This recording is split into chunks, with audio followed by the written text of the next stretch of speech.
pun masuk dalam sesi tanya jawab. Monggo, barangkali dipandu kalih panitia, kami persilakan. Kakung Rien, Kakung, monggo.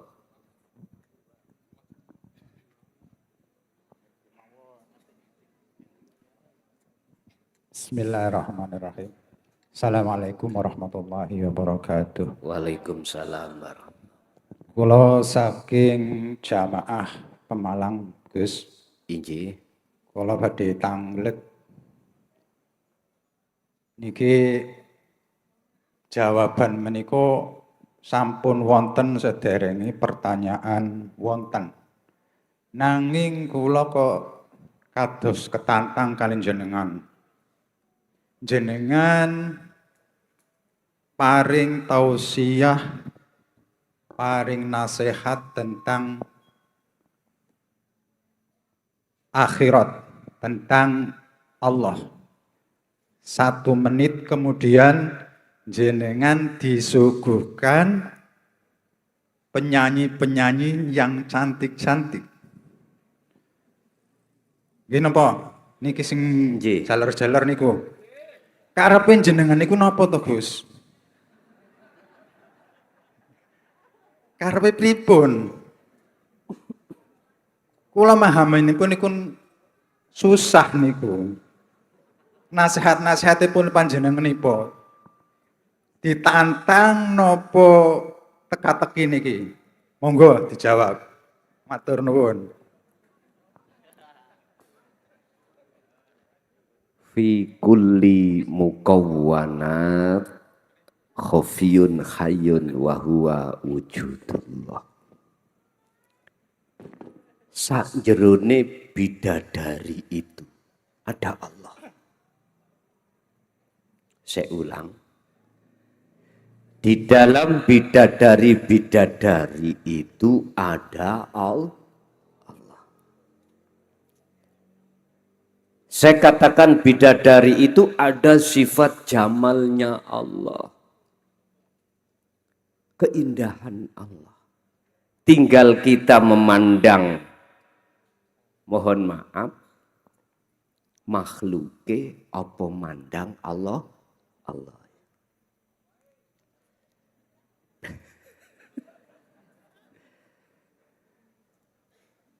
Memang sengaja kami hadapkan yang seperti itu, kata Allah.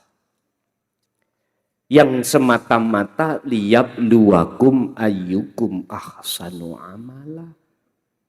Menguji jenengan. Ingat, ini dunia. Tapi di balik dunia itu ada alam akhirat.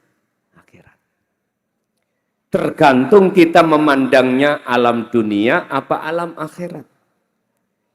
Kalau kita memandang alam dunia, mesti Pak kulo kesensem juga. Gak sampean tok. Kulo nggih kesensem. Isok-isok ningati ngomong ini. Anak sapa ya? Wis mikire nafsu itu aneh-aneh akhirnya. Kira-kira gelem tak jak mulih. Lah ngono akhirnya. Gitu ya. Andai katang gak gelem tak jak mulih, misale ya tak gaeno omah nang liya. Ndak ngoten nggih. Wis, kapan marine niku? Gak ono marine. Makanya dawuh Bang Haji Roma di dalam jaga diri itu menurut kami penting. Penting. Apa? Bagaimana keadaan yang Allah hadapkan yang sebagai ujian terhadap kita, kita itu bisa melewati dengan benar. Tergantung jenengan iki pilih dunya sa akhirate apa akhirat tok. Nek akhirat tok ngene, mandang nang Allah itu. Secara fisik jenengan gak iso menikmati. Tapi nek sampean minta fid dunya hasanah, nek pancen dibagai Gusti Allah, gak usah dipikir, mesti teko dewe. Artinya apa? Nyun sewu Mbak nggih, nyun sewu, temen nyun sewu. Saya berbicara tentang takdir. Saya tidak bicara tentang ilmu ini, ilmu itu enggak. Kalau beliau itu, mohon maaf, sing tak maksud, kalau beliau itu Allah menetapkan bagian jenengan, mesti melok sampeanku. Lho ngoten. Tapi kalau Allah tidak mentakdirkan itu bagian sampean, pikiran sampak ngeluh tuas mikir. Iya. Wala tansa nasibaka minad dunya. Apa yang Allah hadapkan bagian di dunia, jangan kau tinggalkan. Itu artinya kalau sampean tidak dibagi Gusti Allah, gak usah mikir. Tuas badi ngeluh ndak sampai longgi. Bapak Ibu hadirin rahimakumullah. Inilah tantangan. Sebuah tantangan ujian dari Allah terhadap kita memandang siapanya. Kalau jenengan memandang akhiratnya berarti memandang Allah. Kantun ngoten, urusan dunya ningkuk diparingno Allah iku jenenge bonus. Bonus. Tapi sing dereng kagungan garwa lho ya. Sampeyan takokipun kagungan garwa apa durung? Kula kenal mboten kok ngoten. Nggih kanca-kanca niki sing madosake. Ngoten. Nggih dados niku Pak. Niku adalah ujian dari Allah, tinggal kita memandang kemana. Sama yang perempuan melihat laki-laki juga begitu. Itulah maksud Allah mengapa kita dihadapkan bidadari pada malam hari ini. Semata-mata untuk menguji pada kita memandang siapanya. Ingat, di dalam diri seorang bidadari mesti ada Allah. Makanya jenengan iki nek akdun nikah ojo mung syariate tok. Akdun nikah harus sak hakikate. Artinya ketika jenengan akdun nikah secara syariat, barengilah dengan akdun nikah secara hakikat. Caranya pandanglah hidup di dalam seorang istri. Mekaten sekilas info. Lanjut. Assalamualaikum warahmatullahi wabarakatuh. Kalau boleh saya perkenalkan, nama saya Muji Supriyanto dari Banyu Ageng, Kota Pekalongan. Mungkin kalau jaraknya 3 km dari sini. Assalamualaikum Gus, nuwun sewu. Saya ingin bertanya, tapi mohon maaf sebelumnya kalau saya salah.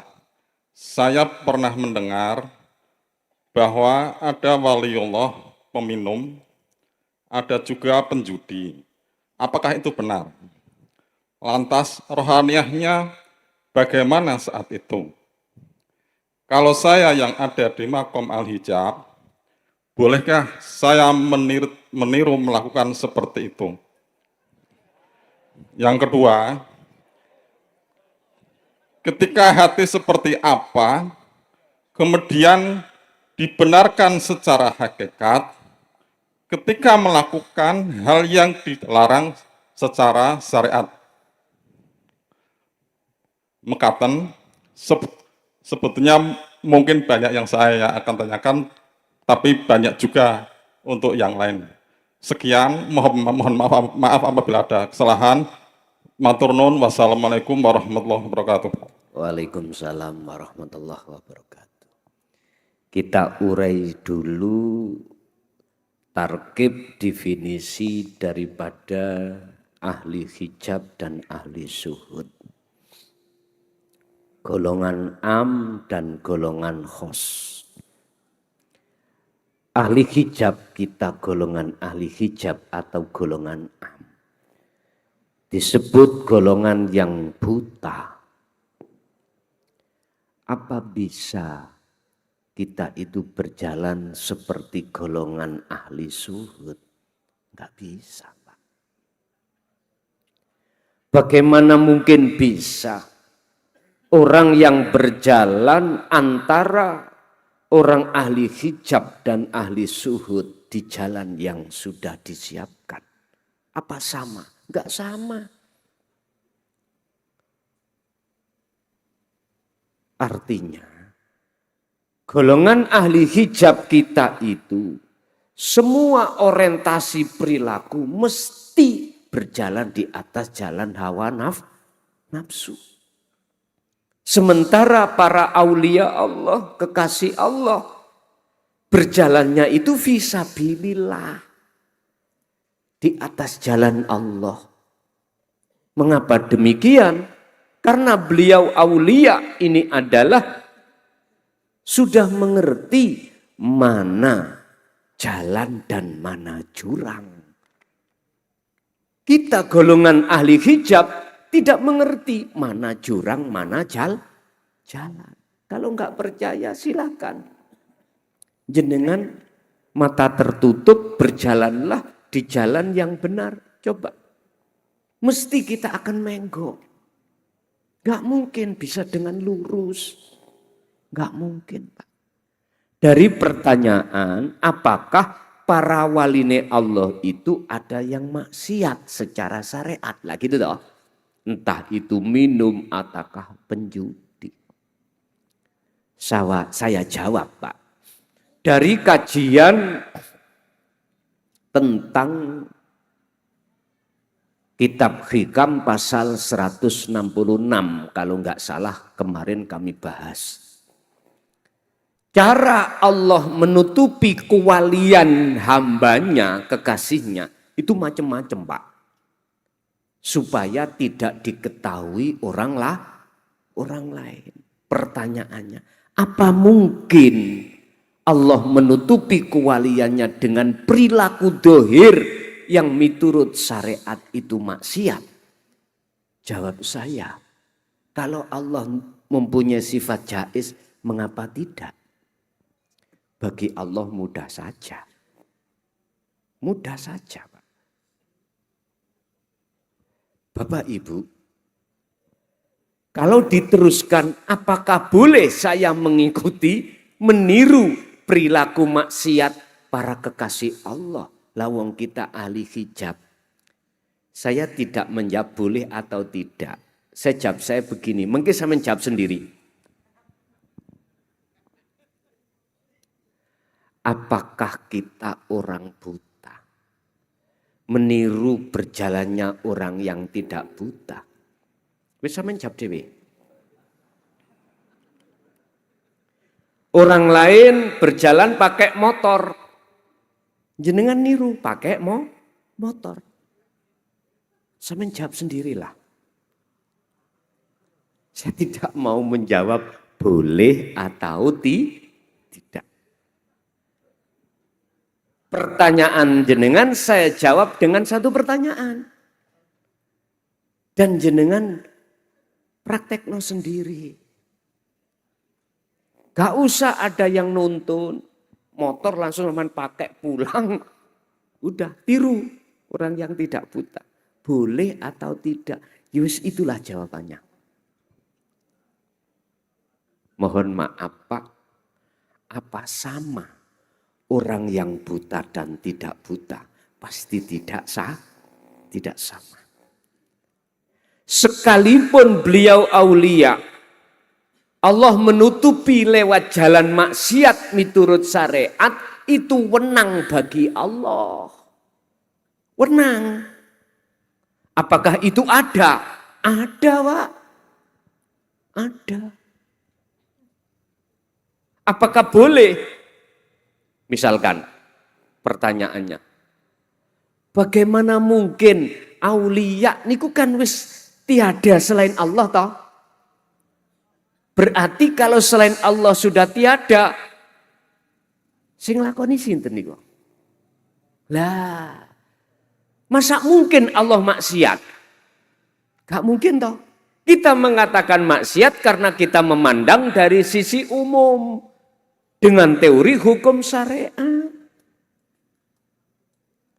Tambah ngeluh, Kang, aku ngaji ambek Fayan.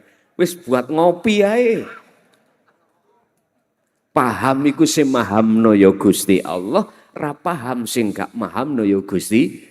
Mengapa harus kita pikir nemen-nemen? Wis gak usah nemen-nemen. Kalau jawaban saya secara radikal, Pak, radikal loh. Ya enggak boleh kita niru. Radikal. Tapi aku enggak radikal. Enggak mau aku. Sama halnya kula niki memberangus hak asasi jenengan. Kalau radikal, ya tidak boleh. Karena kita orientasinya itu berjalan di atas jalan nafsu. Bapak Ibu hadirin, kalau miturut makalah 166 itu, matan itu makolai. Nek sarah berarti penjabaran. Niku ngeten. Gusti Allah iku nutupi kewalian kawulane dengan berbagai macam pekerjaan dohir. Kadang dijadikan Allah pedagang, kadang dijadikan Allah petani, pemulung, pejabat, dan lain sebagainya. Intinya, ngurus urusan kemewahan dunia. Ada yang Allah tutupi dengan hal itu. Tapi juga Allah bisa jadi menutupi dengan perilaku dohir yang miturut masyarakat gak cocok. Contohnya maksiat. Tapi tidak semuanya orang maksiat itu hatinya itu jadi kekasih. Paham nggih maksud kula? Ngeten Pak. Kantun ningali ning ati sampean. Ati sampean duduknya di mana? Di takholikah atau di tajalikah? Kalau kekasih Allah pasti di tajali. Kalau kita golongan ahli hijab pasti di takholi. Ini tidak bisa Pak. Direkayasa nggak bisa. Nah, untuk menjadi kekasih Allah itu berbagai macam cara. Intinya adalah siapa yang terus belajar hatinya, melatih hatinya untuk senantiasa berzikir. Itulah cara jalan untuk menjadi kekasih Allah. Kalau menurut saya sih, jangan dulu. Ini radikal ya. Ya gak boleh kita ikut-ikut seperti itu. Sebab makna dan artinya itu gak sama. Letak gak samanya gimana? Beliau ketika diterjadikan Allah maksiat, hatinya sudah tidak ada dirinya yang melakukan. Tidak ada. Ini nek cara kula niku biasa ya. Orang yang seperti ini, aulia seperti ini, itu biasanya Allah jabut. Namanya aklin wa qalbin. Akal dan hatinya Allah cabut. Makanya disebut orang khos. Orang khos itu orang jadab nih kalau Pak nggih. Orang jadab nih kalau. Laksana jenengan tilem. Jenengan tilem umpama nglakoni maksiat dosa mboten? Mboten. Sampai tilem melakukan dosa. Melakukan maksiat. Dosa apa mboten? Mboten. Sampai ngipi kelon nambah wong liya. Dosa mboten? Mboten wong ngipi. Ya seperti itu. Ngapunten Kang kathah. Sing durung rabi aja dirungokno. Durung ngerti nduk, Pak. Sampean durung ngerti. Jadi seperti itulah. Bahkan mohon maaf, dia tidak tahu keadaan dirinya bagaimana, tidak tahu. Karena sudah enggak ada. Gambarannya itu tadi loh. Jenengan tidur, jenengan bermimpi. Atau jenengan tidur ngelendur. Tahu ngelindur? Kan nggak sadar mengigawa. Oke, seperti itu. Bahkan ada sebuah cerita Pak, tetap tak ceritakan. Ini orang tidak mimpi tapi betulan. Tapi nggak berdosa, begini. Dalam sebuah kaum itu kena musibah Pak, kaum itu. Apa musibah? Banjir. Sampai rumah itu tenggelam. Semua masyarakat itu ngungsi dalam sebuah masjid karena masjidnya tinggi, ngungsi di situ semuanya. Lah ketepatan itu ada kemanten anyar. Kemanten anyar tahu nggih? Kemanten baru. Kemanten baru itu wong namanya banjir itu tidak harian, mingguan Pak, belum surut-surut. Terus akhirnya waktu siang itu bilang kemanten laki-laki pada manten perempuan. Yang nanti jam 12 malam di bawah jidor ya. Tahu jidor Pak? Beduk. Nggih Mas. Pas jam 12 malam istrinya lupa ketiduran. Kok ditempati orang lain. Akhirnya sing laki-laki betul Pak tidur di bawah jidor. Terjadilah perilaku seperti itu. Sing laki-laki nggak tahu kalau itu orang lain. Terus habis itu sudah selesai, ya toh. Lah sing perempuan ya gitu sama. Iki sopo sih? Kok tak jar-jarke kok ngene? Singkat cerita, paginya itu ditanya istrinya, gimana Dek tadi malam? Apanya Mas? Mohon maaf Mas, saya lupa. Langsung kaget Pak nggih. Loh, Mbak, dengan siapa aku tadi? Loh, ini kan secara syar'i kan sudah nggak boleh, ya tak? Tapi olehnya tidak tahu. Kalau itu bukan istrinya, yakin itu istrinya. Disitulah Pak, dari hukum itu mengatakan tidak berdosa. Tapi kira-kira saged ta sampean budana lokalisasi lali iki duduk bojoku. Yang mboten saged ya. Mboten saged. Makanya tadi saya katakan ini tidak bisa direkayasa.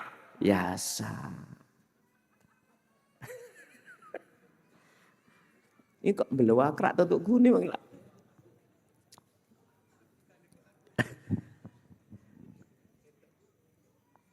Jadi mohon maaf kalau kita masih golongan ahli hijab, nggih tetep Pak. Tetep kalau jawaban saya dari secara radikal mboten angsal. Wis pertama. Kedua, bagaimana pandangan syariat dan hakikat tentang hal itu? Bapak Ibu hadirin rahimakumullah, apapun alasannya, secara syariat sudah dikatakan tinggalkanlah larangan, jalankanlah perintah. Secara hakikat, pandangan hakikat, mohon maaf, beda lagi saya menjawabnya. Gini, kalau toh itu memang jenengan lakukan seperti itu dengan bentuk meniru, meniru orang-orang khos sementara kita masih am. Cara hakikat ngene. Lah piye kate nyalahno. Mungguh aku mandang dari sisi Allah iku karepe Gusti Allah. Wis, niki jawaban saya. Artinya saya tidak akan pernah menyalahkan apapun yang sudah terjadi. Cuman bagi saya ada apa? Allah menghadapkan kondisi seperti itu terhadap saya. Ternyata jawabannya cuma satu. Belajarlah kau kelasmu klason tentang nyata wujudku iku tidak hanya ada di dalam perilaku taat saja di dalam hukum syariat, tapi wujudku iku juga ada di keadaan maksiat secara syariat. Tolong dibuka di dalam makalah Ibnu Athaillah pasal berapa saya lupa. Ada 4 keadaan waktu yang Allah hadapkan terhadap kita. 4 waktu itu disebut makhluk, kita memandangnya siapa? Kemananya? Pertama, bala. Kedua, nikmat. Ketiga, taat. Keempat, maksiat. Jadi keempat hal ini Bapak Ibu kesebut makhluk. Tinggal pertanyaannya kita memandang makhluknya atau memandang fikulli mukawwanat ini khafiyun hayyun wa huwa wujudullah, memandang wujudnya Allah apa memandang wujudnya makhluk. Bagi kita yang tidak terlibat loh ini. Jadi pandangan hakikat kalau menurut saya enggak berani menyalahkan. Karena itu semua kehendak Allah. Mekaten. Lanjut. Assalamualaikum warahmatullahi wabarakatuh. Saya jamaah dari Brebes. Mau nanya Gus, apakah ajaran tauhid ini diajarkan oleh Allah dari para nabi bahkan sampai ke Ajajil? Kalau emang ajaran tauhid ini diajarkan oleh Allah dari para nabi hingga sampai Ajajil, kenapa Ajajil itu, ini pertanyaannya Gus, kenapa Ajajil itu disuruh sujud kepada Adam? Itu maksudnya bagaimana? Mohon penjelasannya. Sekian dan terima kasih. Assalamualaikum warahmatullahi wabarakatuh. Waalaikumsalam warahmatullahi wabarakatuh. Apakah risalah Dinut Tauhid ini juga disampaikan oleh para Rasul? Saya jawab iya. Saya katakan iya karena bukti yang sangat akurat di dalam Al-Quran. Allah menyebutkan dalam surah Al-Anbiya ayat 25, surat Toha ayat 14. Dan juga surat Anbiya ayat 78. Tentang la ilaha illa anta dan la ilaha illa ana. Yang menjadi pertanyaan, mengapa Ajazil ini ketika saat diperintahkan Allah sujud kepada Adam, Ajazil ini tidak mau. Bapak Ibu, inilah yang membedakan antara nafsu, jalan nafsu dan jalan Allah. Inilah dua jalan yang saling berseberangan. Tinggal kita melewati jalan yang mana. Sekarang sejarah kita buka, apa sebab Ajazil ketika saat Allah dawuh wa idh qala lil malaikati isjudu li adama fasajadu illa iblis. Mengapa Ajazil itu menolak atas perintah Allah untuk sujud kepada Adam? Sederhana. Sebab di dalam diri seorang Ajazil itu ada aba wastakbar wa kana minal kafirin. Ada takabur. Ada sifat gumede, sifat ujub, sifat sombong, sifat lebih mulia, lebih ngalim daripada Adam. Inilah alasan yang paling mendasar. Dan ini tertuang di dalam satu ayat ketika saat Allah bertanya kepada Azazil, Zil, mengapa kau menolak tidak mau menjalankan perintahku berupa sujud kepada Adam? Jawabannya adalah sederhana juga, Azazil. Ana khalaqtahu min tin. Ana khalaqtani min tin wa khalaqtahu. Ana khalaqtani min nar wa khalaqtahu min tin. Ya Allah, saya jenengan jadikan dari api. Sementara Adam jenengan jadikan dari tanah liat. Lebih mulia mana? Gusti Allah dibadai, Pak. Otomatis akal menjawab lebih mulia api. Justru oleh karena merasa lebih mulia inilah yang menjadi penghalang yang namanya Azazil menolak perintah Allah. Mohon maaf, ini kalau saya terjemahkan pada diri kita, siapapun kita, Pak, kalau merasa lebih baik daripada orang lain, berarti Azazil ya kita ini. Azazil yo kita ini. Bolehlah sampai katakan anak turune, wes gak apa-apa. Kalau saya mengatakan yo kita ini Azazil. Orang yang merasa lebih baik daripada orang lain macam-macam unsurnya, faktornya macam-macam. Kadang karena lebih kaya. Kadang-kadang mobilnya lebih bagus. Rumahnya lebih bagus. Jabatannya lebih tinggi. Insya Allah Pak, cara kula ngomong ilmu, pengikuti luwih kathah. Pondoke luwih gede. Insya Allah.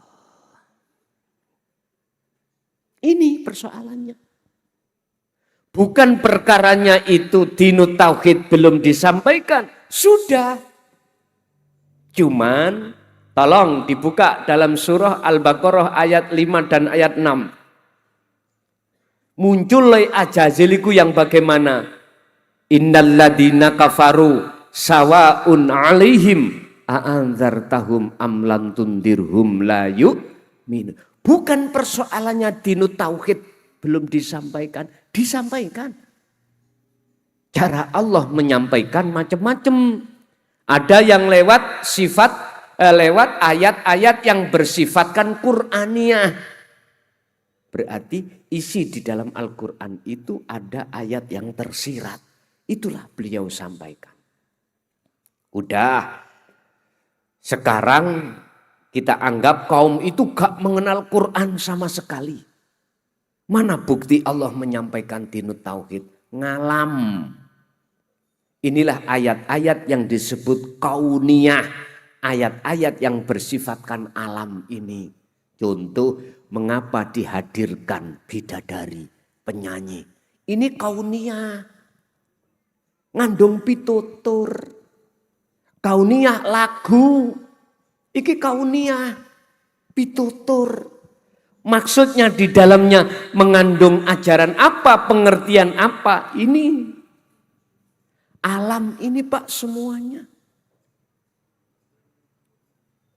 Tapi miturut surat Al-Baqarah itu tadi, sesungguhnya orang-orang yang hatinya terhijab. Kafarun itu mboten kula artikan orang kafir, ndak. Tak artikan hati yang tertutup, yang buta.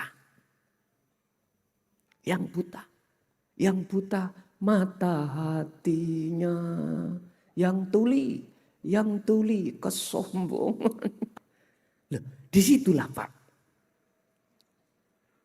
Akhirnya ketika disampaikan atau tidak disampaikan dinut tauhid, jawabannya ayat di sini bagaimana? La yu'minun, tidak percaya. Akhirnya apa Pak? Khotamallahu ala qulubihim. Khotama, ngunci, nutup sapa Allahu Gusti Allah fi qulubihim ing dalem pira-pira atine golongane wong ahli hijab tadi. Jadi Pak, bukan persoalannya belum disampaikan. Sudah, tapi tidak percaya, alasannya itulah akhirnya Ajazil ragelem sujud menyang Adam. Bukannya nyembah Adam, enggak. Di situ kan dikatakan fasajadu mongko gruduk podo sujud sapa malaikat illa iblis kejaba Ajazil itu. Mengapa demikian? Karena Ajazil itu tidak mau menerima tauhid. Lah malaikat lain menerima tauhid. Lah dengan tauhid itu bukannya nyembah Adam, tapi sujud menyang urip di dalam Adam. Bukan kita kesensem bidadarinya Pak, tapi kesensem menyang urip di dalam bidadari. Rapopo. Sampeyan sanjang mawon, I love you. Nangone Allah rapopo.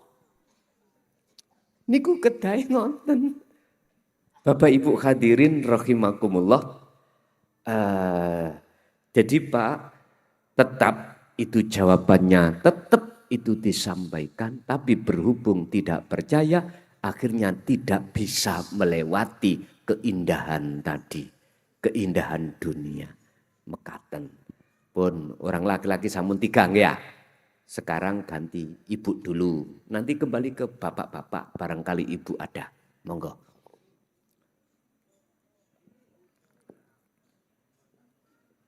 Kita kasih kesempatan ibu.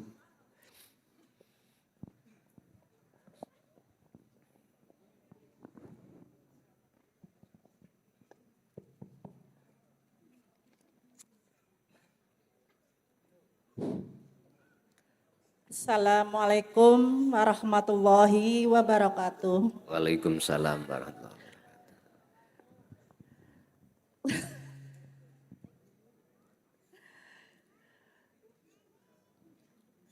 Gus, yang saya mau tanyakan, perkenalkan dulu. Nama saya Ibu Warsuni dari Pemalang, Gus. Pemalang bergetar gitu loh. Bagaimana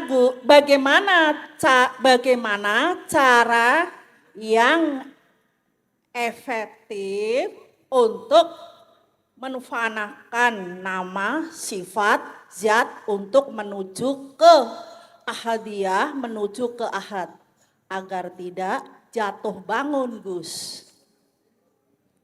2, di hati ini sudah merasa tentram, nyaman, merasa aman, dan hati kadang mengucapkan ini loh yang hak dan itu loh yang batil. Semua itu pertanda apa ya Gus? Mohon penjelasannya sayang.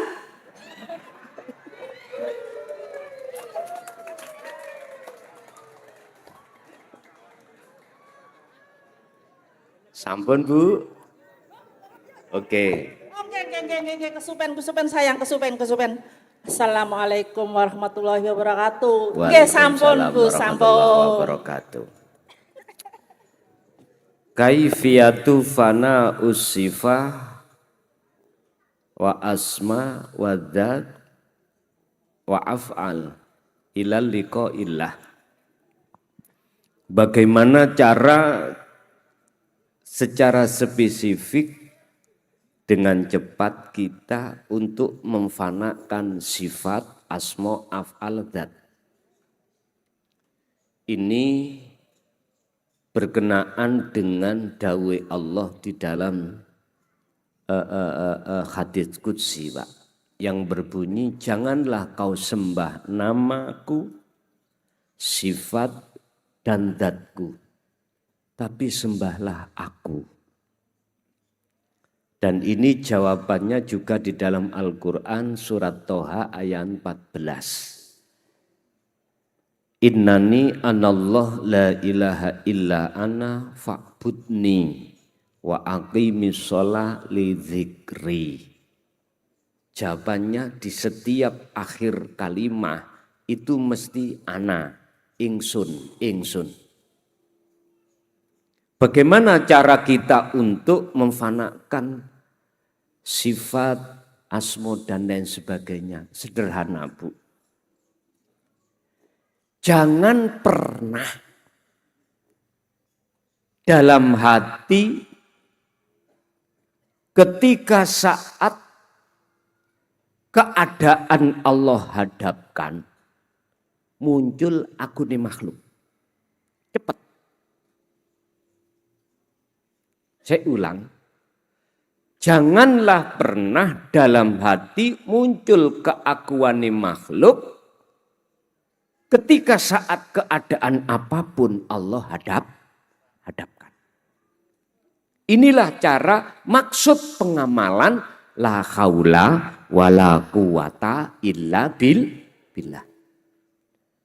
Jikalau itu sudah terjadi pada hati panjenengan, otomatis dengan sendirinya muncul dalam hati sampean ini keakuan Allah.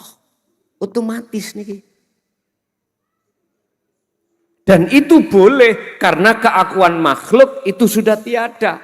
Makanya saya katakan al-halat ketika saat mengatakan la fi jubati illallah itu sudah benar. Karena makhluk dalam diri hati al-halat itu sudah tidak ada. Dan atau di Indonesia sejarah Syekh Siti Jenar mengatakan aku Allah. Itu benar karena di dalam diri Syekh Siti Jenar itu makhluk sudah tiada. Tapi akhirnya menjadi persoalan perdebatan karena apa? Karena munculnya itu keluar secara syariat. Iki jadi masalah. Padahal itu sesungguhnya pitutur. Saya katakan tidak apa-apa, jawabannya di dalam surah surat Toha tadi ayat 14. Innani sesungguhnya saya, ana, iku ana, yo saya, iku Allah, Allah. Yo aku iki Allah. Sing ngendika sinten? Yo Allah. Bukan si makhluk itu tadi. Oleh karena kita memandangnya makhluk, akhirnya menuduh makhluk itu menuhankan diri sebagai itu Tuhan. Inilah letak salah fahamnya di sini. Fa'budni, sembahlah aku. Loh, aku toh sing disembah. Jadi nama Allah sudah tidak ada, gitu. Sifat yang enggak ada, datnya juga tidak ada, tinggal aku. Wa aqimis sholat, tegakkanlah sholat semata-mata lidzikri, supaya sadar bahwasanya tidak ada kecuali aku. Semata-mata jenengan iki menegakkan sholat untuk berzikir ingat pada Allah. Bahasa syariat ngono. Bahasa hakikat sadar kalau kita tidak ada. Ngoten niku asline. Pun satu. Nomor dua. Dengan begitu tanda apakah min alamatihim hadza haqqun wal batil. Ketika saat saya sudah menemukan kedamaian hati sehingga saya dikasih pengertian mana yang hak dan mana yang batil. Ini tanda apa? Itulah Pak Bu, tanda salah satu di antara jikalau hamba itu sudah jadi kekasih Allah.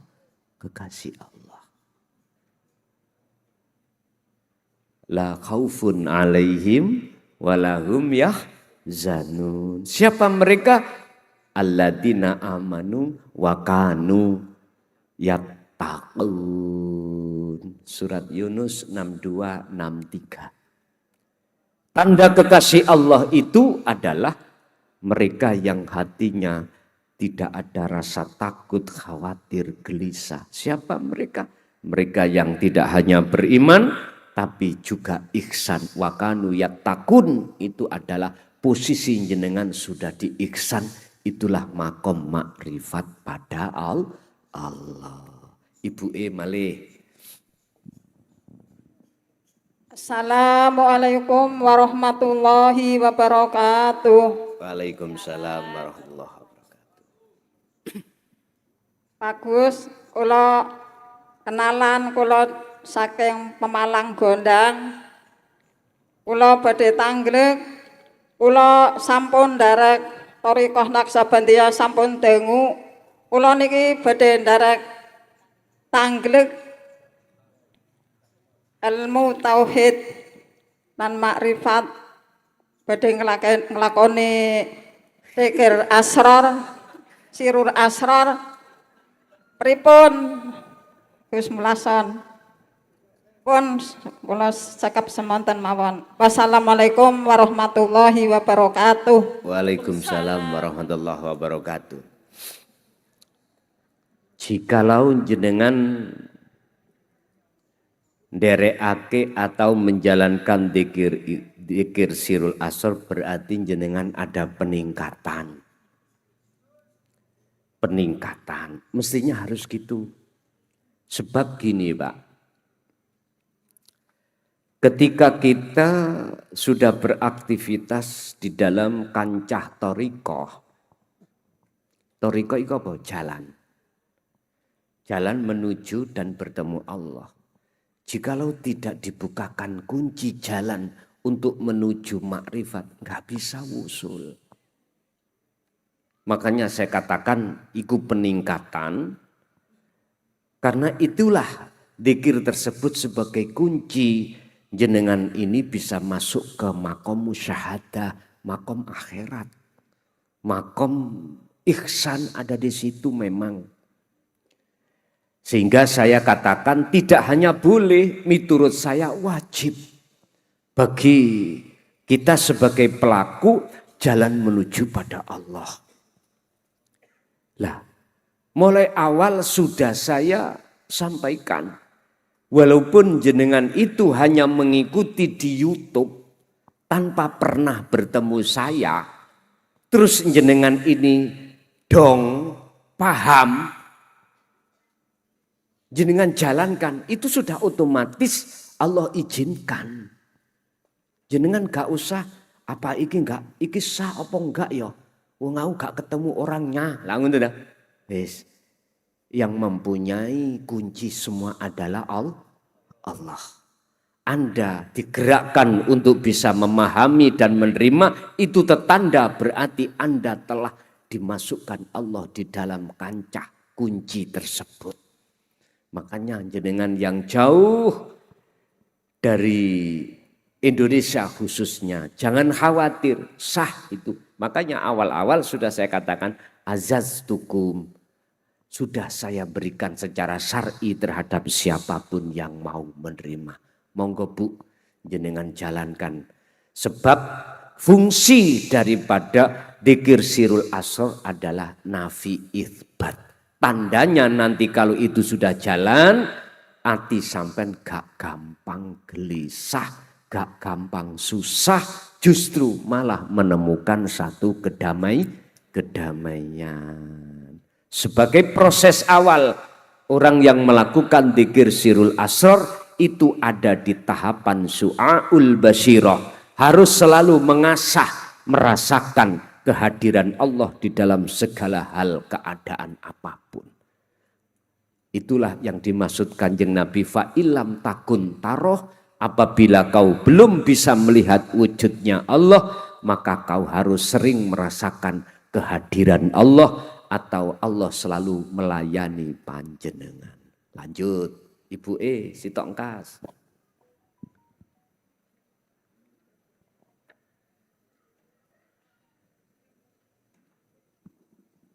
Boten wonten.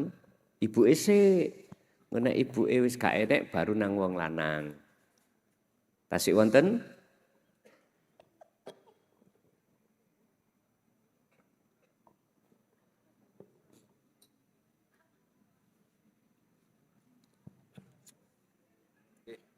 Assalamualaikum warahmatullahi wabarakatuh. Waalaikumsalam warahmatullahi. Ngapunten Gus, kula jamaah saking Kedunguni. Niku badhe tanggel Gus. Kula niku nate angsal wejangan saking tiang sepa. Lah kula niku dereng ngertos makna lan artinipun tiang sepahipun punika sampun kliwat pejah Gus. Lah dugi sakniki kula dereng ngertos arti wejanganipun. Dos pundi? Nggih, kayane niku ngangge basa sanepan, Gus. Nggih. Sanepan ingkang sepindah niku kayugung susuhing angin, Gus. Kaping kalihe galihe kangkung. Niku maknane napa, Gus? Matur nuwun, Gus. Wassalamualaikum warahmatullahi wabarakatuh. Waalaikumsalam warahmatullahi wabarakatuh.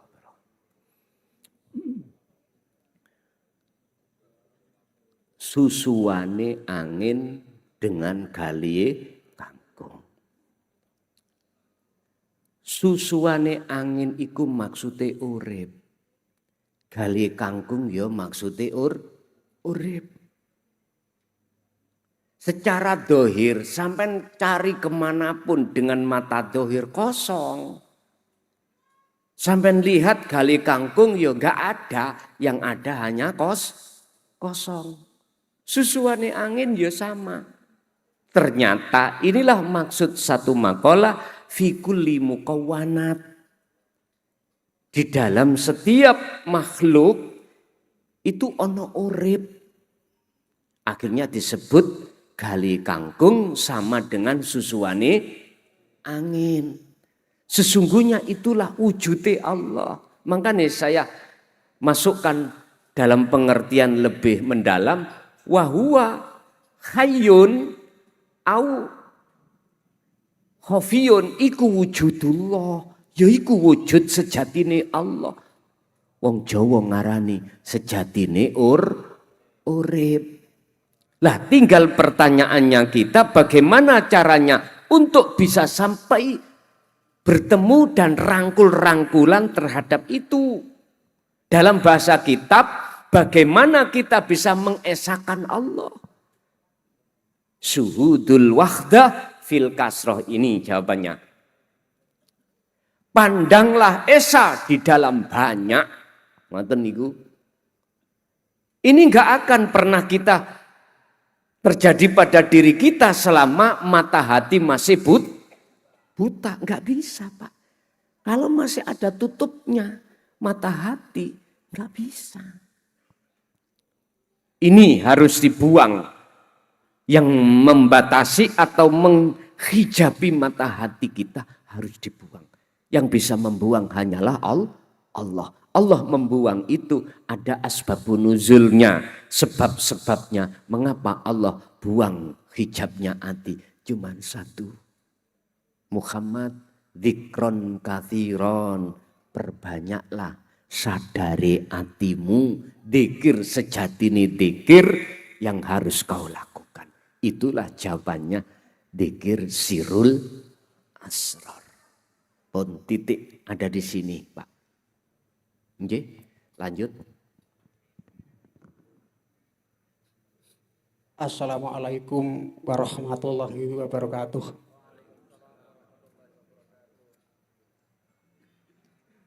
Kula badhe taken utawi curuhat napa wedharan pripun ngoten. Ngapunten kawula Bapak Rio saking Karanganyar Tuguduren, boten Karanganyar Solo. Oleh karena suatu umat menolak atau tidak menerima ajaran atau risalah dinul tauhid atau dinul haq, maka Allah akan membinasakan suatu kaum itu. Ngoten nggih, Gus. Utawine mangkana fi hadhihi a'ma fahuwa fil akhirati a'ma wa adzalu sabila. artosipun nggih menawi kula utawi sinten mawon wonten gesangipun sakmenika dereng saged kenal Allah utawi makrifat, mongko niku sing dinamani utawi diwastani sesat, dan itu kesesatan yang semakin sesat. Lah padahal anggonipun kula utawi kaum menika ngertos utawi saged mengikuti menika kan saking Allah juga. La fa'ila illallah. La maujuda illallah. Lah niku wedaran utawi wejangane supados saged kangge penguatan ngoten Gus.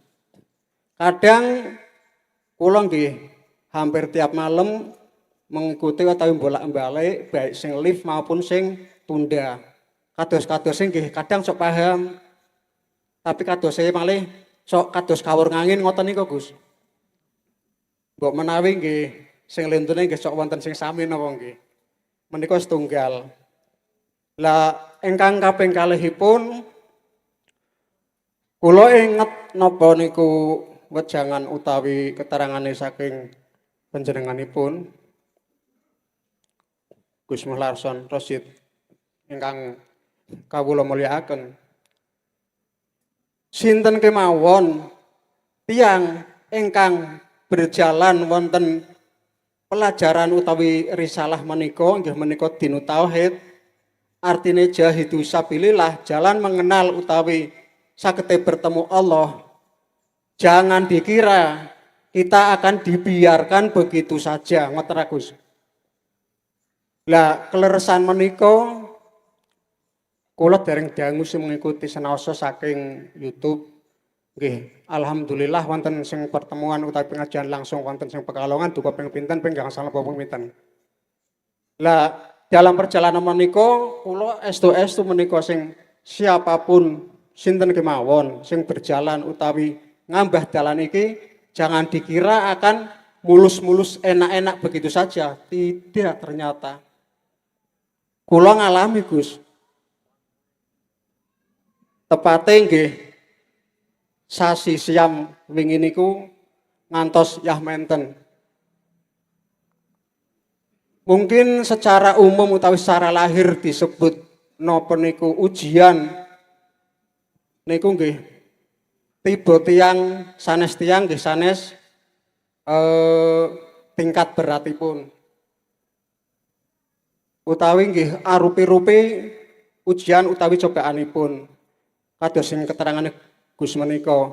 Bisa suatu orang atau stakom diuji lewat harta benda yang tadinya kaya raya, usaha enak, bisa tiba-tiba atau entah karena disebabkan apa langsung jatuh, usaha macet dan lain-lain sebagainya. Dan kalau saya amati sendiri bisa juga ujian itu tidak hanya harta atau kekayaan, pun sebaliknya ketika kita dihadapkan atau dikasih Allah dalam suatu keadaan yang sebaliknya daripada kaya atau enak itu. Misalnya seperti saya dikasih ujian. Anak saya itu kalau dibilang mungkin bahasa sini apa nakal, apa bandel. Untuk ukuran saya atau untuk ukuran kebanyakan mungkin bandelnya itu kelewatan. Dari kecil saya berusaha bagaimana caranya agar anak saya itu kalaupun tidak berhasil, kalaupun tidak baik-baik amat, ya minimal tidak rusak-rusak amat ngoten Gus. Di antawise nggih kula sekolah ke TK nggih ten RA, ten MI. Lah wingi-wingi niku ngapunten iki sedayane menawi rada ngene curhat nggih. Nggih. Wingi niku Gus nggih ngoten niku. Terus larene kula ingkang alit kula matur ampun emosi semua dari Allah. Niku kan kula nggih nate lari kula sing alit niku berarti sakniki 18 tahunan lah niku. Kula ajak napa kula ajak ngaji niku. Ampun emosi niku masih kok Pertanyaane nggih. Masih nakal niku nggih saking Allah ngoten. Lah jawab adike, aku Pak ngono arep kakak yo juga karena Allah ngoten. Nggih. Lah menawi dalam keadaan kula perjalanan kula dereng saged napa sing diwastani makrifat utawi ketemu Allah. Kula sing kawur kanginan, kok kula dening Allah dipun katakanlah ajal menika pripun ngoten Gus. nggih. Mbok menawi ini semanten dumateng sedaya jamaah ngapuntene mbok menawi kula kedangon apa kepripun. Matur nuwun dumateng Gus, dumateng sedaya mawon. Assalamualaikum warahmatullahi wabarakatuh. Waalaikumsalam warahmatullahi wabarakatuh.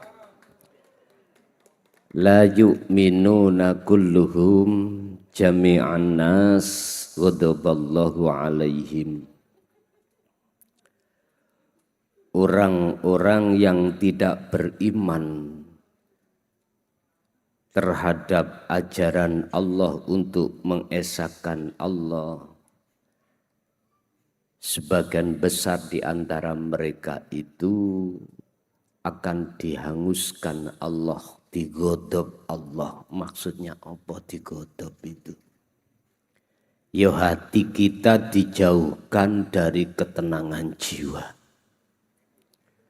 Yang kaya takut miskin, yang punya jabatan takut kehilangan jabatan, yang punya pengaruh takut kehilangan pengikut.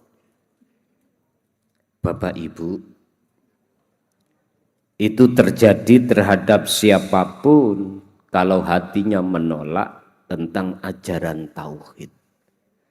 Sebab ajaran tauhid itu fungsinya adalah mengesahkan Allah. Untuk bisa mengesahkan Allah harus meniadakan selain Allah. Lah berhubung itu ditolak, otomatis siapapun kita akan mendapatkan azab ghadab dari Allah tersebut. Pun satu. Nomor dua, man tariqut tauhid ila ma'rifatillah la yadunnu idza kanat yusron. Barang siapa yang berjalan di atas jalan tauhid dengan tujuan ila ma'rifatillah la yadunnu idza kana yusron. Jangan kau kira itu mudah. Gak mudah bagi siapa dan mudah bagi siapa? Jawabannya gini. Gak mudah bagi orang yang matanya buta ketika saat disuruh berjalan. Gak mudah, Pak. Susah. Tapi bagi mata yang tidak buta, mudah sekali sampai tujuan. Nah, sekarang yang terpenting adalah ketika kondisi kita masih dalam keadaan buta kepada Allah, bagaimana itu tidak buta? Itu loh maksudnya. Harus terima pertama dinut tauhid. Kedua harus amalkan fungsi dinut tauhid. Nah, ketika saat saya mengamalkan berjalan ini kok yo belum sampai tujuan, kok ajal menjemput, bagaimana ini? Pak, buka dalam surat Al-Ankabut ayat 5. Barang siapa dalam hatinya ada keinginan untuk bertemu Allah. Bertemu Allah loh ya. Di situ ayat itu Allah berjanji. Dalam waktu yang sudah Allah tentukan pertemuan itu pasti terjadi. Andai kata di dunia jenengan belum ketemu, mesti sampai ikut setelah di alam dunia menuju alam kekekalan, disinilah pertemuan pasti terjadi. Buka Al-Ankabut ayat 5. Artinya jenengan jangan berkecil hati. Jangan pesimis. Dikarenakan jenengan kali kulo gak ada nasab kewalian, gak ada nasab duriah orang baik-baik, terus gak bisa. No, jangan. Dalam ayat ini memakai isim nakiroh, tidak memakai isim makrifat. Mengapa demikian? Ini untuk umum, siapapun. Berarti tidak bicara tentang nasab, tentang duriyah, tidak. Barang siapa yang hatinya ingin bertemu Allah, fa inna ajalallah la'at. Allah berjanji dalam waktu yang sudah Allah tentukan, pertemuan itu pasti terjadi. Lancar aja jenengan. Urusan mati, wis apa kata Allah? Yang penting kita fa'budu, terus mengasah bagaimana cara hati jenengan bisa mengesahkan datang Allah. Itu aja. Oke. Lanjut, masih ada Bapak?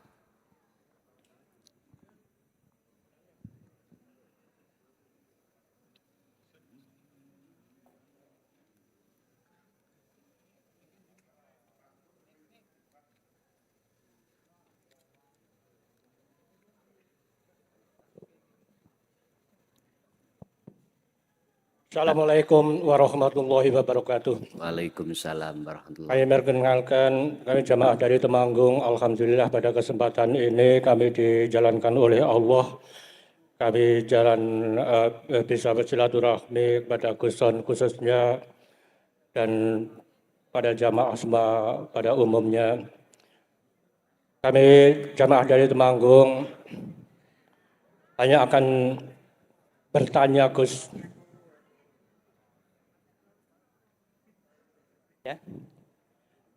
Bertanya sedikit Gus, tapi karena ada keganjelan di hati kami.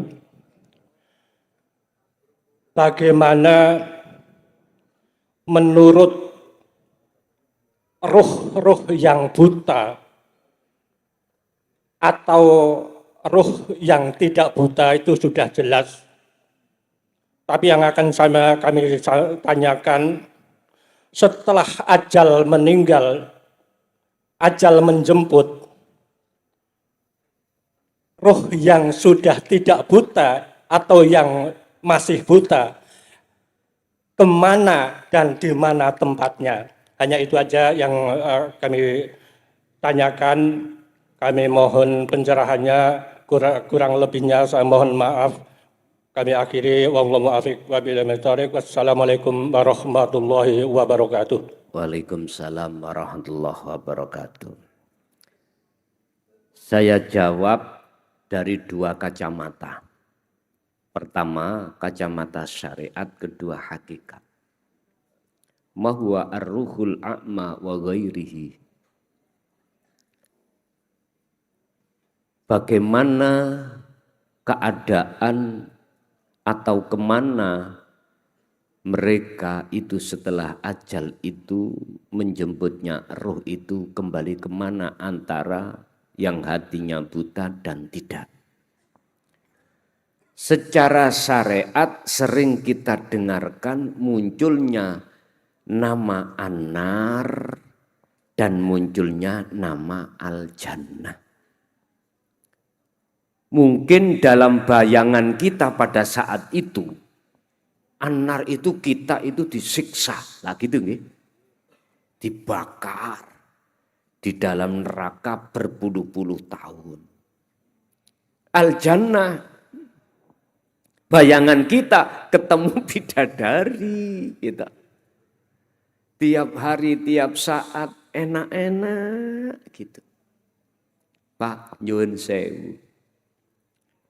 Saya tidak mengingkari atas maksud apa di dalam kacamata syariat. Tidak. Tapi saya luruskan.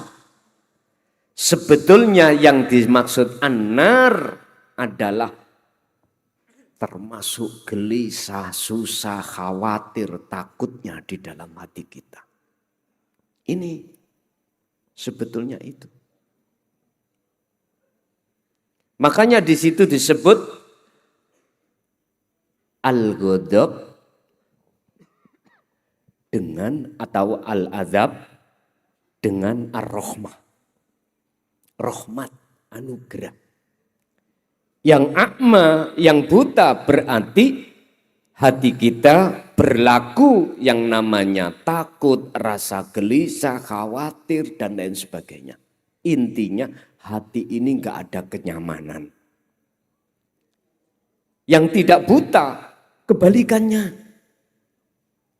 Hati terasa damai. Ingat, kedamaian hati yang sejati itu bukan diukur di dalam dunia kita mewah, enggak. Tapi kedamaian yang hakiki adalah ketika saat hati bertemu Allah. Dari pertanyaan kemanakah antara ruh yang buta dan ruh yang tidak buta? Sederhana jawabannya secara logika. Nanti habis pulang yang kumpul ini kita bagi dua. Satu pulang dengan mata terpejam, satu pulang dengan mata yang tidak terpejam. Nanti habis itu kasih kabar saya. Itulah jawabannya. Itu jawabannya. Apakah yang buta bisa sampai wa inna ilaihi rajiun ke rahmat? Saya jamin tidak. Justru yang tidak buta inilah yang sampai pada apa sih tujuannya? Kembali. Asalnya dari Allah, kembali ke Allah. Asalnya tiada, kembali ke tiada. Dengan ketika saat kita kembali ke tiada, maka disitulah akan nyata yang ada. Inilah letaknya kedamaian hati itu, Pak. Jadi nanti mesti jawabannya di WA saya. Ada yang sumpek, ada yang senang. Mesti gitu. Yang tidak buta ikut senang, yang buta mesti susah. Mengapa susah? Mesti kecemplung got. Gak bisa nyampak ke rumah. Makanya mengapa sih Rasulullah itu ada satu hadis yang mengatakan awaladun solihun yada'ulah. Kalau kita posisi dalam adab, ada anak soleh yang selalu mendoakan kita. Ternyata anak soleh itu adalah anak yang sudah kefanaan makhluk. Berarti yang menolong siapa? Allah sendiri. Begitulah. Oke. Masih ada? Jam 11.15. Assalamualaikum warahmatullahi wabarakatuh. Waalaikumsalam. Memperkenalkan saya Miti, Bah. Wiji. Miti. Mitni. Saya dijadikan ngaku-ngaku hamba Allah, Bah. Syariatnya. Saya ini dari Tegal. Syariatnya ini saya dijadikan sebagai pengurus utawi juru kunci makam, Bah. Ini sangat sadis, Bah. Lah singkat cerita, saya dikasih wejangan seperti khodam yang di makam itu, kulub. Saya ini rumahnya tolong dibersihkan, ntar saya kasih kamu ilmu. Tapi bukan ilmu mantra, Bah. Ilmunya satu, kamu jangan mengganggu orang yang sudah bersuami istri, satu, Bah. Yang kedua, kamu jangan mengganggu perjalanan rezeki orang lain yang dikatakan ilmu torekot itu pertarungannya santet ataupun lebon, Bah. Yang ketiga, kamu jangan melakukan ilmu kekebalan. 3, Bah. Lah tujuan apakah orang yang sudah bermakrifat wujud goibnya tidak bisa diistimewakan oleh Sang Maha Kuasa atau tidak? 1, Bah. Dan yang kedua, saya diberi ilmu oleh Allah, Bah. Secara fisik langsung sama dohirnya bisa menembus tembok, Bah. Dan bisa berjalan di atas air. Dan bisa melangkah di atasnya atap rumah, Bah. Tapi setelah saya minta cara bahasa sama wali, ya wali, coba saya ingin dibuktikan di hadapan secara manusiawi. Oh, bahasanya jangan. ilmu itu nggak usah dipamerkan, tapi untuk diperjalankan. Dan di akhir kemudian, bah, bukannya saya pamer, karena saya istilahnya memamerkan, karena saya itu bertekad tidak akan kembali ke jalan itu, bah. Yang syariatnya itu saya bisa menyembuhkan orang lumpuh, utawi sakit, utawi orang kesurupan, bah, atas izin Allah. Dan merasa dia ditolong, ada yang ngasih uang ratusan juta sampai rumah, bah, karena itu fatal. Tapi wali itu, kulub, kamu jangan berkemilikan, udah yang penting kamu hidup bersama saya, tidak akan kurang sandang kelawan pangan, bah. Seperti itu, bah. Malah ada perombakan makam Mbah Kramat Muareja di pinggir pesisir. Orang-orang pada nyumbang, bah. Dan ada wujud, langsung wujud, bah. Wujud dua orang pakai surban, ada tangan, ada kaki, tapi nggak ada wajah. Pesennya, dia bilang pesen langsung, bah. Jangan kau ambil hak orang lain, walaupun rupiahnya 2.000. Itu yang kedua, bah. Dan yang ketiga, saya tarik, saya ulur, saya tarik, saya ulur. Saya disuruh puasa selama 3 hari, 3 tahun tidak istirahat, bah. Terus kalau tidur habis sholat subuh, tidur, kadang bangun jam 8, jam siang sampai siang lagi. Setelah saya membuka YouTube, saya melihat YouTube-nya Abah. Satu kali, penasaran. Kok ada kata-kata beat itu apa ya? Saya ketik beat, Gus Muklason. Oh, saya 3 hari HP tidak istirahat, bah. Sampai panas. Lah di situ saya duduk, bah. Duduk seperti ngimpi, Abah datang. Kalau kamu ikut aku, kamu belajarlah gila. Dan kalau kamu ikut aku, kamu harus terlanjang. Saya tak gelar, tak gulung, bah. Akhirnya saya sadar, bah. Secara dunia terakot bab masalah pengilmuan, baik mustika ataupun gaman, baik amalan, bahkan saya kasihkan sama orang lain yang biasa sabab, bah. Bahkan orang itu saya kasih uang.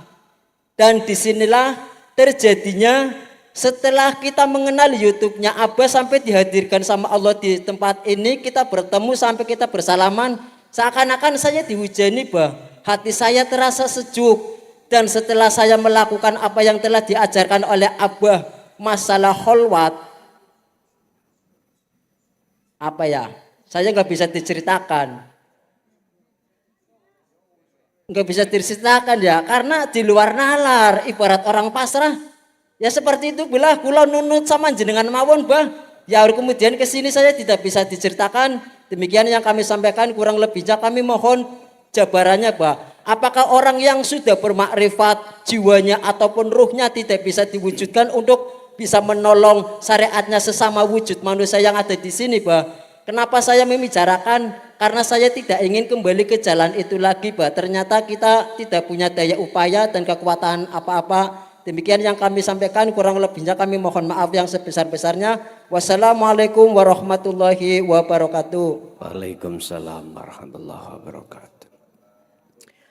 Ada kekasih Allah itu yang Allah tetapkan di dalam kasafnya. Artinya apa?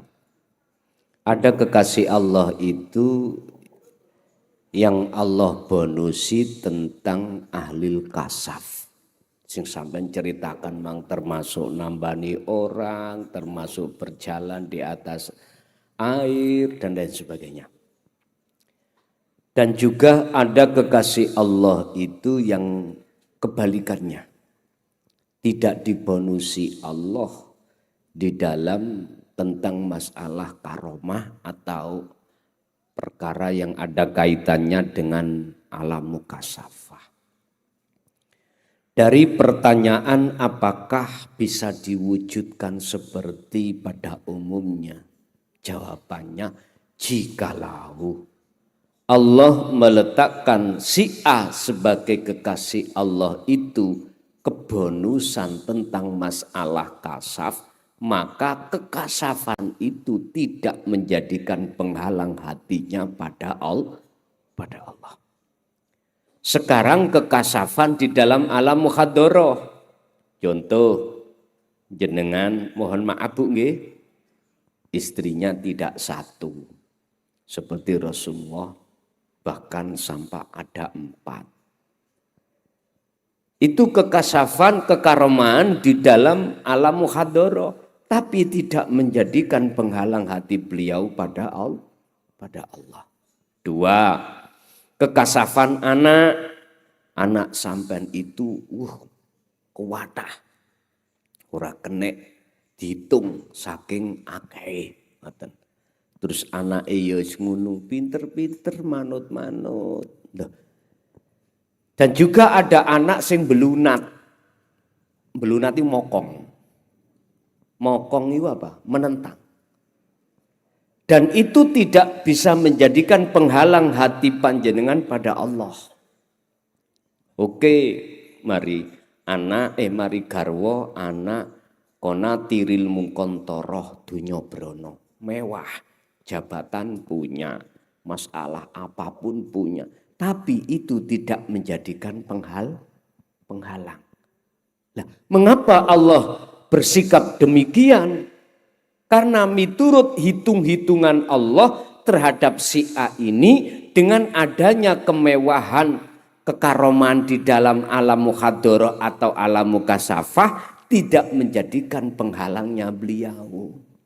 1. 2, ada kekasih Allah yang sebaliknya. Wis melarat, gak tahu ono enak, ya toh? Rabio gak oleh-oleh. Kene seneng kono gak seneng.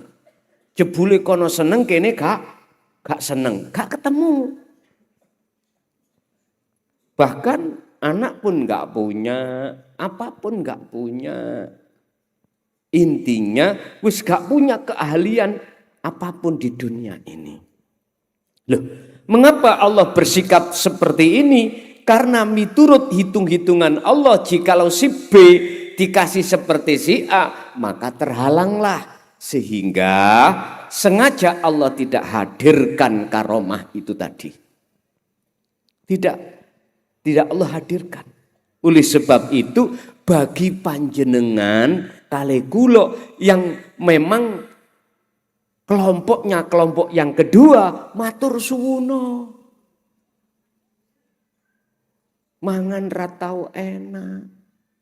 Sing wis keluarga ya gitu, golek sandang pangan angel, matur suwuna. Terima kasihlah pada Allah karena menurut hitung-hitungan Allah itu adalah supaya tidak jenengan kali kula terhijabi, terhalang oleh sesuatu ini. Beda Pak dengan nafsu kita, pinginnya enak-enak seperti si A. Nafsu lo mendorong di situ. Tapi Gusti Allah sengaja memang mengkondisikan si B dengan keadaan dohir yang tiada ada apa-apanya. Bahkan karomah. Nyebul wong mawon mboten saged waras. Gitu, malah tambah loro.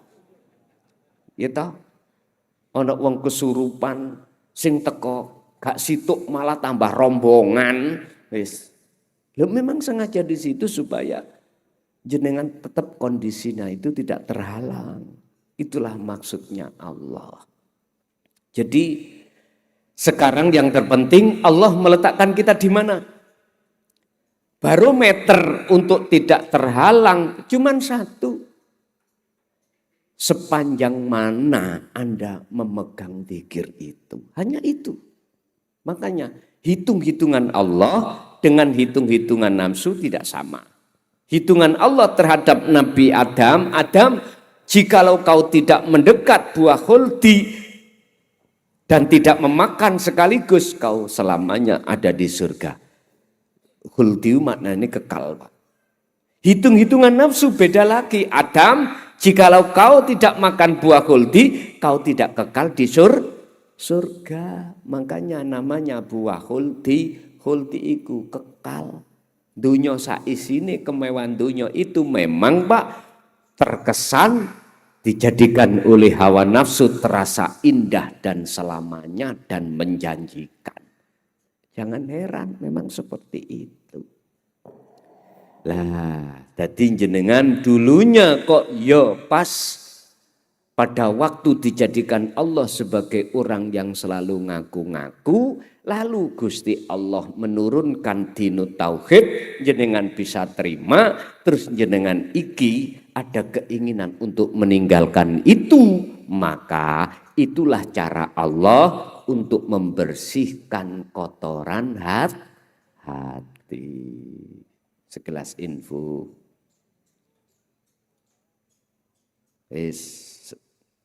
Ada lagi, monggo.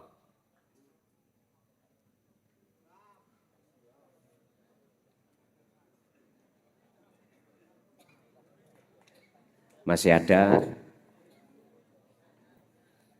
Tak kasih tahu saja, jam 11:30 sekarang.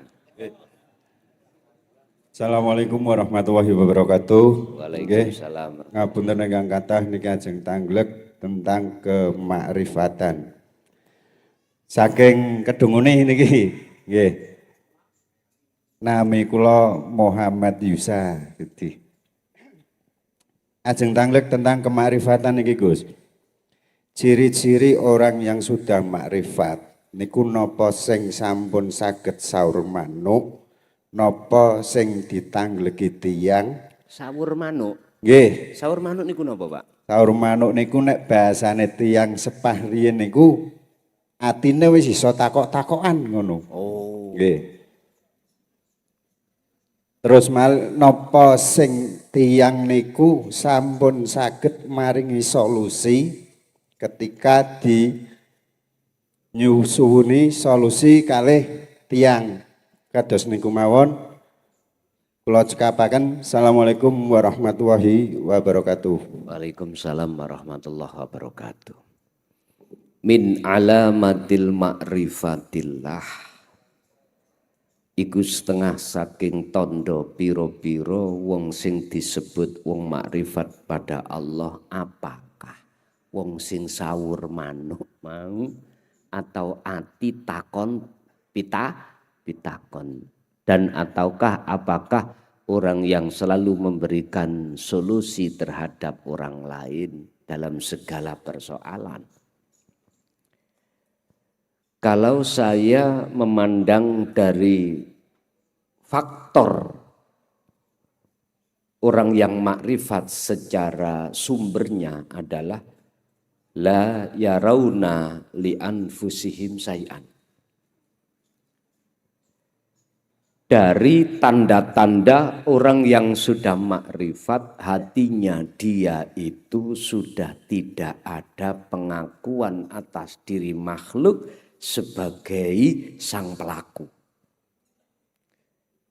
Dari sini manakala di dalam hatinya itu ada tanya jawab, tapi gak ada pengakuan diri makhluk, boleh. Karena ini sifatnya kasaf. Dari sini manakala dia itu ketika ditanya dari satu masalah terus bisa memberikan satu solusi, kok yo hatinya gak ngaku sumber dari dia, maka iya. Ini termasuk salah satu tanda. Tapi dua pertanda yang jenengan maksud itu tidak menjadi tanda, mesti seperti itu, enggak. Sebab kembali kepada dua golongan kekasih Allah adalah khos dan khawasul khawas. Artinya apa? Ada yang dibonusi dan ada yang tidak dibonusi dengan apa yang ada kaitannya dengan alam mukhadoroh dan alam mukasafah. Makanya ini tadi bukan termasuk baku dikatakan tanda makrifat. Enggak.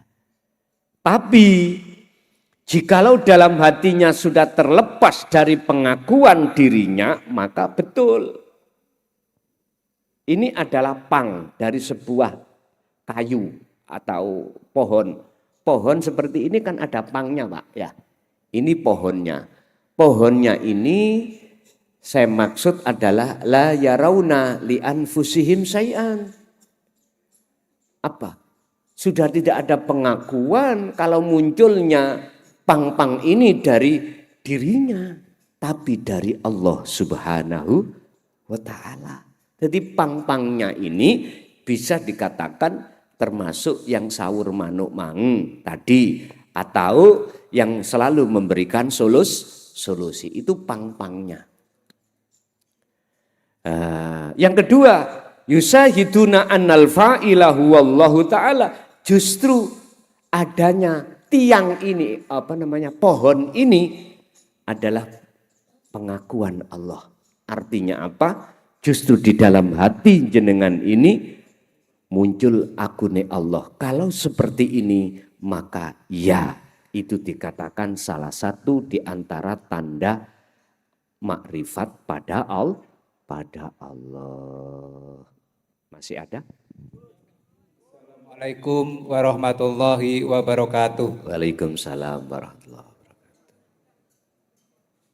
Kami saking Wonopringgo Bede Tanglet Romo Yai. Nggih. Tentang holwat itu, apakah di saat holwat kami tetap menjaga wudhu secara syariat, apa tetap hanya topo broto atau holwat atau meditasi itu tidak menjaga wudhu secara syariat? Bagaimana penjelasannya Romo Yai? Nggih. Assalamualaikum warahmatullahi wabarakatuh. Waalaikumsalam warahmatullahi wabarakatuh. Kalau posisi sampean iku kholwat secara khusus, walaupun asalnya jenengan ikut tidak batal dari wudhu, terus batal. Kalau yang jenengan maksud itu wudhu secara syariat, batal secara syariat, maka di situ tidak dipersoalkan. Kalau yang sampean maksud wudhu secara syar'i, maka itu tidak dipersoalkan. Artinya tidak harus jenengan ini mempunyai wudhu. Tapi, namanya tapi. Kalau kita bicara lebih baik bagaimana? Ya lebih baik jenengan iki ngagem wudhu. Sebab toharoh dohir, toharoh batin. Toharoh dohir berarti jenengan iki lepas dari hadas kecil dan hadas besar. Toharoh batin jenengan lepas dari syirik jali dan syirik khafi.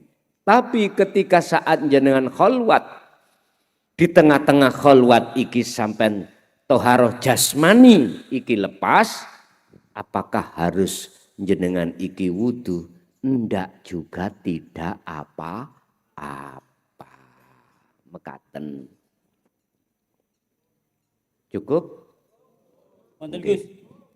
Apunten setunggal malih Gus. Assalamualaikum warahmatullahi wabarakatuh. Waalaikumsalam warahmatullahi wabarakatuh. Mohon izin. Satu kali nggih? Oke. Kula Nur Hakim saking Bojong Kabupaten Pekalongan. Nggih. Jadi Tanglek cerita seketik bahwa Rien nate di Jak Rencang kali Abah Yai diajari masalah pikir nafi isbat lan tekan siri. Dereng sempat selesai, mau ditilariin. Terus awal tahun ini, alhamdulillah pulau ndelok YouTube kok kenal Gus Mulason. Ngapunten Gus. Terus kok penjabarannya malah lebih komplit tentang nafi isbat, ismudat lan siri. Tapi dereng ngertos tentang sirur asror. Setelah lihat YouTube, kok jebul ngoten sirur asror niku tak prakteki secara bertahap. Alhamdulillah saat niki kok luweh tentrem, luweh tenang, luweh ketoto atine lan uripe. Nanging ada satu ganjalan yang perlu saya tanyakan. Sing peninggalane Abah Yai kula. Ada satu ya iki masalah dikir napa-napa sing munine rasa kang tapa sakjeroning lalakane ingsun. Sejatine urip ingsun lan mati ingsun ngawuri nafas ingsun. Ngapunten Gus, kula butuh penjabaran masalah niku. Kiranya cukup semanten, mohon maaf atas segala kesalahan. Wassalamualaikum warahmatullahi wabarakatuh. Waalaikumsalam warahmatullahi wabarakatuh. Sakjerone raga iku ana nyawa. Sakjerone nyawa iku ana cahaya. Maksude pangrasa, sakjerone pangrasa ana cahaya, sakjerone cahaya ana urip. Saya ulangi, di dalam jasmani ada rohani. Di dalam rohani ada imanul haq yang disebut rasa.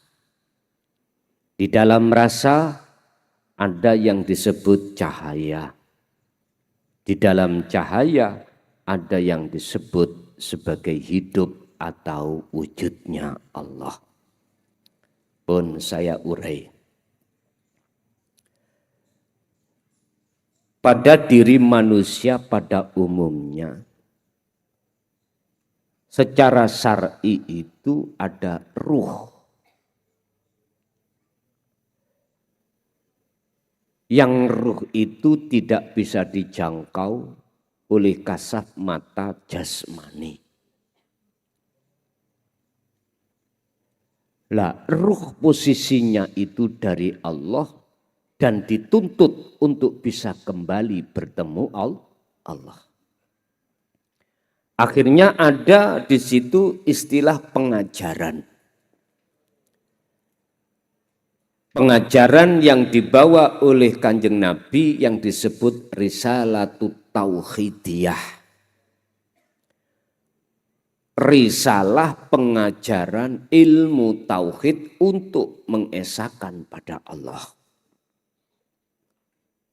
Lah, di dalam risalah inilah nanti akan membenarkan iman sampean untuk menjadi iman yang benar yang disebut ihsan.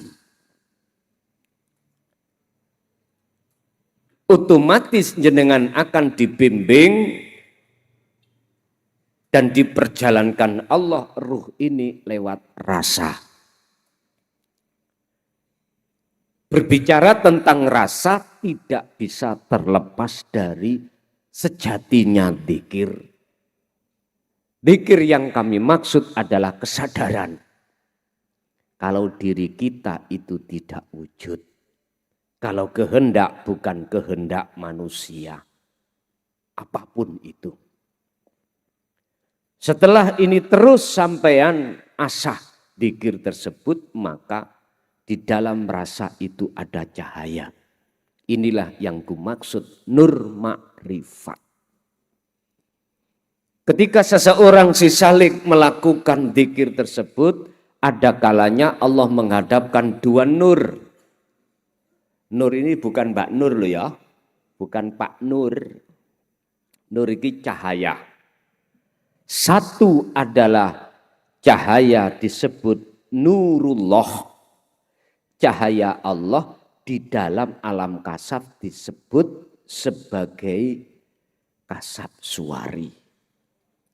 Hati panjenengan akan diberitahu, diizinkan Allah mengetahui seluruh gaibnya makhluk. Tentang karomah itu tadi yang Bapak tanyakan yang tadi.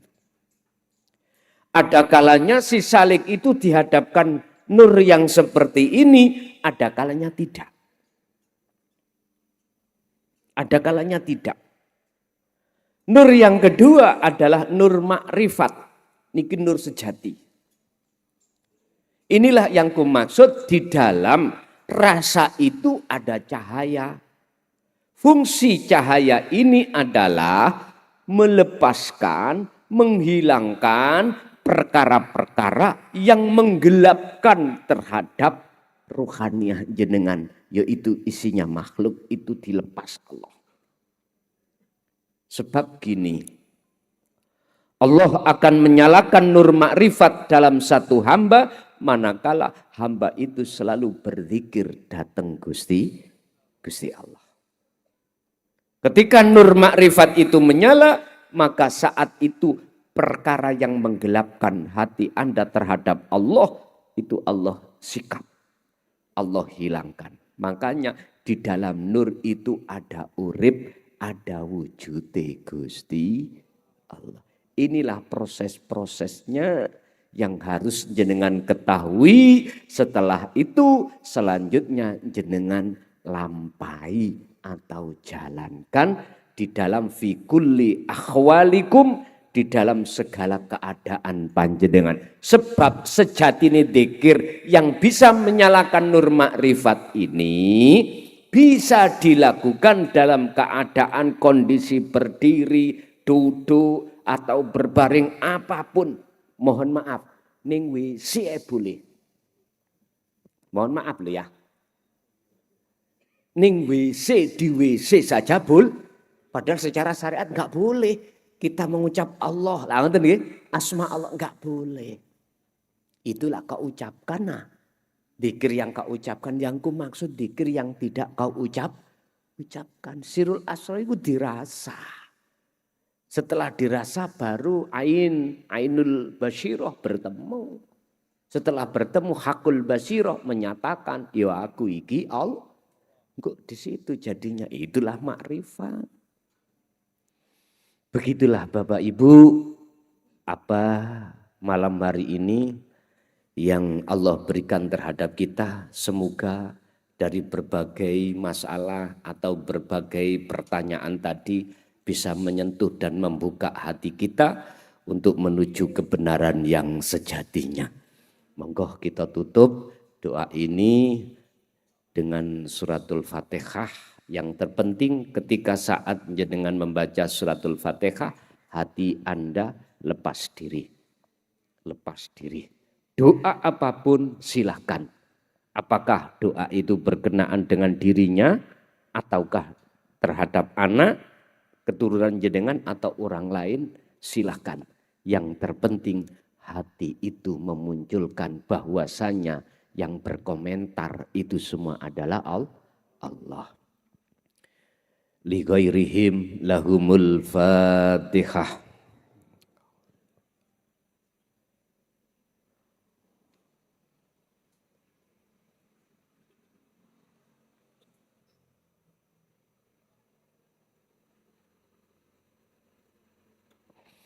Bapak Ibu hadirin rahimakumullah, awal sampai akhir bila mana ada kalimat yang kurang menyenangkan terhadap hati jenengan atau menyinggung hati sampean, saya pribadi Mukhlasun Rosid nyuwun agungi pangapunten.